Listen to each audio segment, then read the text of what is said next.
എളാപ്പ എളാപ്പ ഇന്നലെ നിങ്ങൾ വാങ്ങിയ ചെടിമേൽ ഇതാ മഞ്ഞപ്പൂവാണല്ലോ ഇട്ടിരിക്കണത്, പച്ചപ്പൂവല്ലല്ലോ. അതഞ്ഞും ഉണ്ടാവണത് മഞ്ഞപ്പൂവ് തന്നെ. അത് സാരല്ല ഫായിന, അതിങ്ങോട്ട് പൊട്ടിച്ചെടുത്തിട്ട് ഞാൻ ഇലോണ്ട് 10 പൂവുണ്ടാക്കി തരാം. അത് അതിമ തൂക്കിയാൽ മതി. എന്നാ ആയിക്കോട്ടെ എളാപ്പ. എളാപ്പാക്ക് നല്ല ബുദ്ധിയാണല്ലോ. അല്ല, ഈ ചെടി ഞാൻ വെട്ടാൻ ആളെ ഏൽപ്പിച്ചിക്കണല്ലോ, ഇതെന്താ അത് വൃത്തിയില്ലാണ്ടാക്കി വെച്ചിരിക്കണ്? നിങ്ങൾ ആളെ ഏൽപ്പിക്കൽ തന്നെ ഉണ്ടാവുള്ളൂ, അത് വെട്ടാൻ ആരും വരൂല. ഞാൻ കിളികളെ കൊണ്ട് വെട്ടിച്ചതാണ്. അതെങ്ങനെ ഫായിന? ഞാൻ ഈ ചെടിയുടെ മേലെ കണ്ട് വറ്റി വിതറി. കിളികളൊക്കെ അത് കൊത്തി കൊണ്ടുപോകുമ്പോൾ ചെടികൾ ഒരു കൊമ്പം കൊണ്ടുപോയിട്ടാ. ഇനിയിപ്പോൾ എളാപ്പ ആരും വെട്ടാനൊന്നും വരണ്ട, കുറേയൊക്കെ നന്നായിട്ടില്ലേ, നീറ്റായിട്ടില്ലേ. എനക്ക് നല്ല ബുദ്ധിയാണല്ലോ.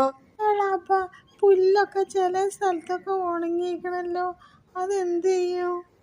അത് കുട്ടികളെ ഡ്രസ്സൊക്കെ ഉണ്ട് പച്ച, അതൊക്കെ വെച്ചിട്ടാണ്ട് ഒട്ടിച്ചാൽ മതി. അപ്പം അതും ഓക്കെ ആയില്ലേ?